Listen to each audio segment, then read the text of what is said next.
মৰমৰ ছাত্ৰ-ছাত্ৰীসকল, তোমালোক আটাইকে আজিৰ পাঠলৈ স্বাগতম জনাইছো।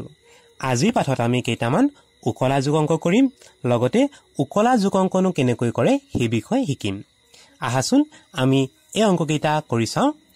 আমি উকলা যোগ কেনেকৈনো কৰে সেই কথা জনাৰ আগে প্ৰথমে যোগৰ বিষয়ে কেইটামান সৰু সৰু কথা জানিব লাগিব। প্ৰথমে আমি সেই কথাকেইটা এবাৰ মনত পেলাই লওঁ আহা। আমাক যোগ কৰিব দিয়া প্ৰথম সংখ্যাটো হৈছে 148 আৰু ইয়াৰ তলত দিয়া সংখ্যাটো হয় 144। আমি প্ৰথমে সংখ্যাবোৰ মন কৰিব লাগিব আৰু সংখ্যাত যিবোৰ অংক আছে অংকবোৰ আমি একক, দশক, শতক ঠিক এনেকৈ আমি স্থান মান অনুসৰি অংকবোৰ এনেকৈ পোনে পোনে পাতি ল'ব লাগিব। আমি এই সংখ্যা দুটা যদি চাওঁ, এই অংক দুটা আছে এককৰ ঘৰত, গতিকে এয়া হৈছে এককৰ ঘৰৰ অংক, আৰু এই দুটা অংক আছে দশকৰ ঘৰৰ অংক।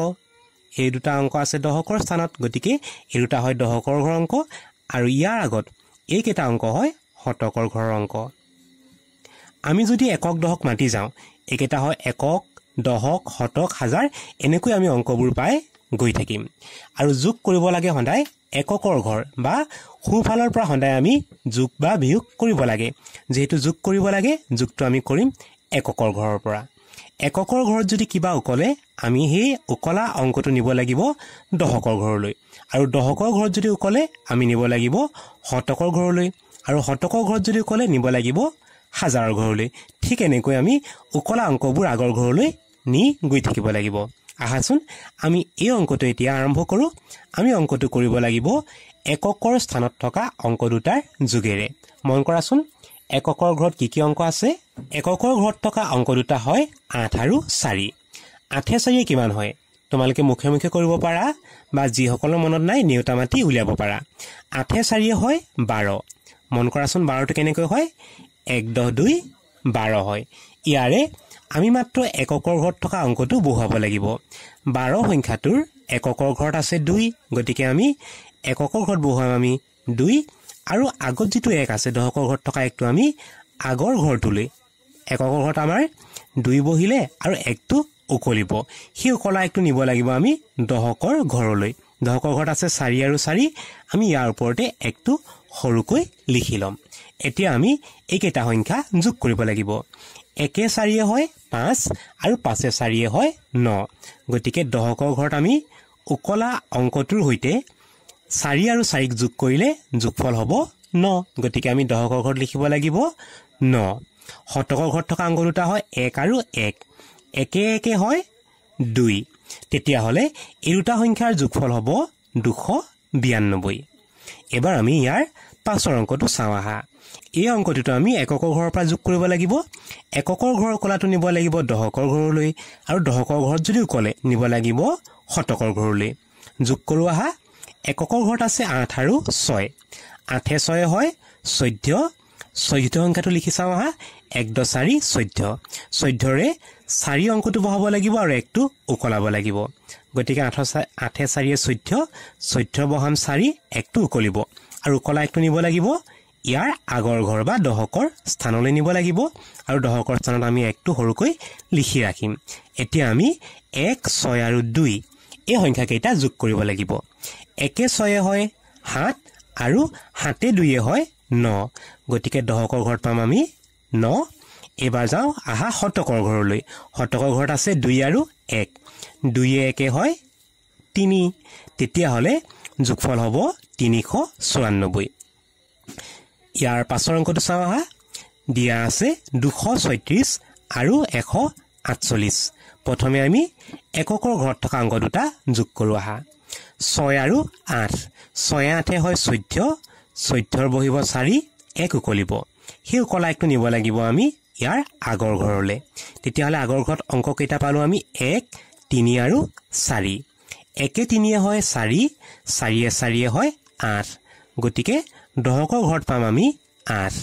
আৰু শতকৰ ঘৰলৈ যাওঁ আহা। 2 আৰু 1। 2 1 হয় 3, গতিকে শতকৰ ঘৰত বহিব 3, গতিকে যোগফলটো হ'ব 384। এবাৰ আমি ইয়াৰ পাছৰ অংকটো চাওঁ আহা। আমি দাগ দিলওঁ, এয়া একক, এয়া দশক, আৰু এয়া হয় শতকৰ ঘৰৰ অংক। প্ৰথমে এককৰ ঘৰত থকা অংক দুটা যোগ কৰোঁ।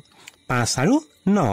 5 9 14ৰ 4 1 উকলিব উকলা 1টো নিব লাগিব ইয়াৰ আগৰ ঘৰলৈ অৰ্থাৎ আমি ইয়াত সৰুকৈ পাতি বহুৱাই লম এতিয়া আমি যোগ কৰিব লাগিব 1 7 আৰু 1 একে হাতে হয় 8 আৰু 8 একে হয় 9 গতিকে দহকৰ ঘৰত বহিব 9 এবাৰ চাওঁ আহা শতকৰ ঘৰ 2 আৰু 1 2 একে হয় 3 গতিকে শতকৰ ঘৰত লিখিব লাগিব 3 গতিকে যোগফলটো হ'ব 394 ইয়াৰ পাছৰ অংকটো চাওঁ আহা এককৰ ঘৰত আছে 2 আৰু 8 2 8 হয় 10 10ৰ বহাব লাগিব 0 1 এটা উকলিব উকলা 1টো আমি আগৰ ঘৰত সৰুকৈ পাতি লম এতিয়া আমি যোগ কৰিব লাগিব 1 1 আৰু 7 যোগ কৰো আহা 1 1 2 আৰু 2 7 হয় 9 গতিকে ইয়াত বহাব লাগিব 9 ইয়াৰ আগৰ ঘৰত থকা অংক দুটা দিয়া আছে 3 আৰু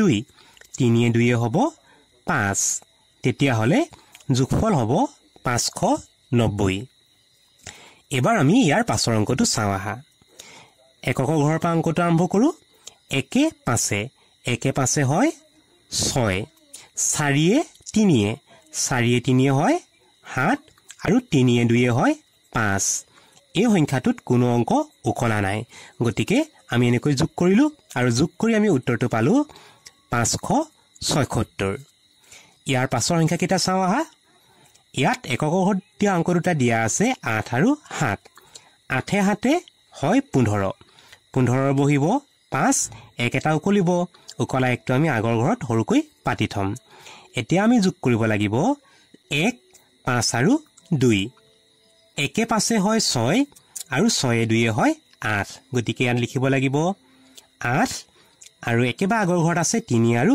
2 3 2 হয় 5 ইয়াত লিখিব লাগিব 5 তেতিয়া হলে যোগফল হ'ব 585 এই অংকটো চাওঁ আহা সংখ্যা দুটা দিয়া আছে 332 আৰু 248 প্ৰথমে আমি যোগ কৰিম 2 আৰু 8 2 8 10 10ৰ বহিব 0 1 এটা উকলিব উকলা 1টো আমি সৰুকৈ পাতি ললো এতিয়া আমি যোগ কৰিব লাগিব 1 3 আৰু 4 1 3 হয় 4 আৰু 4 4 হয় 8 গতিকে ইয়াত লিখিব লাগিব 8 আৰু একেবাৰে আগৰ ঘৰত দিয়া আছে 3 আৰু 2 3 2 হয় 5 গতিকে যোগফল হ'ব 580 এই অংকটো চাওঁ আহা 117 আৰু 166 প্ৰথমে আমি এককৰ ঘৰত থকা অংক দুটা যোগ কৰি লওঁ আহা 7 6 13 13ৰ বহিব 3 1 উকলিব উকলা 1টো আমি আগৰ ঘৰত সৰুকৈ পাতি লম এতিয়া আমি যোগ কৰিব লাগে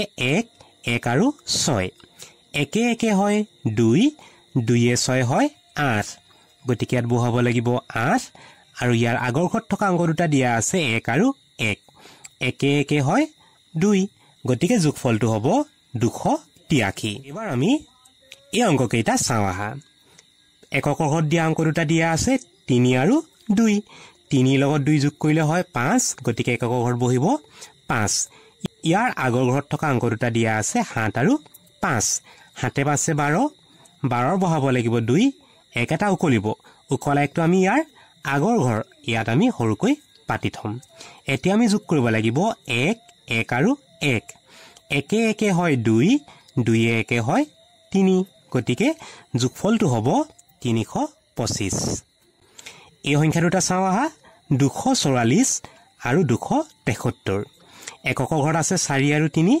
4 3 হয় 7 ইয়াৰ আগৰ ঘৰত দিয়া আছে 4 আৰু 7 4 7 হয় 11 11ৰ 1 বহিব 1 এটা আমি উকলাই থব লাগিব উকলা 1টো আমি আগৰ ঘৰত পাতিলো তেতিয়া হলে আগৰ ঘৰত থকা অংক কেইটা হয় 1 2 আৰু 2 যোগ কৰো আহা 1 2 হ'ব 3 3 2 হ'ব 5 গতিকে যোগফল হ'ব 517 ইয়াৰ পাছৰ সংখ্যা দুটা চাওঁ আহা 356 আৰু 262 এই 2 হ'ব 8 ইয়াৰ আগত থকা অংক দুটা দিয়া আছে 5 আৰু 6 5 6 হয় 11 11ৰ 1 বহিব 1 এটা উকলিব উকলা 1টো আমি আগৰ ঘৰত সৰুকৈ পাতি থম এতিয়া আমি আগৰ ঘৰত যোগ কৰিব লাগিব 1 3 আৰু 2 যোগ কৰো আহা 1 3 হয় 4 4 2 হয় 6 তেতিয়া হলে যোগফল হ'ব 618 ছাত্ৰ ছাত্ৰীসকল